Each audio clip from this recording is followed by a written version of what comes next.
intent of the song. It speaks to our dependence, to our living God, na we are able to be vulnerable in Him. Na really it's okay to not be okay. Because we know na naa si Lord na atong masaligan. Na naa si Lord na atong masaligan. Na naa si Lord willing to be there reaching for us. And all we have to do is to heart, giving our heart kaya sa iya. Saying our yes to Him. And God, kanimo lamang, kanimo lang. Na ako'y katunang, ako'y nabuhi yes.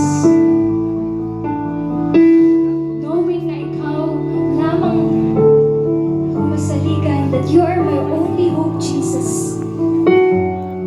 Na Ikaw ang akong madaganan, that all my life, God, this is Yours. This is not mine. So as we sing this song and offer this song to Him, let's give our all, heart to heart, talk to the God. Declaring that at the end of the day, Lord, kanimo lamang ako magasaling amahan ko.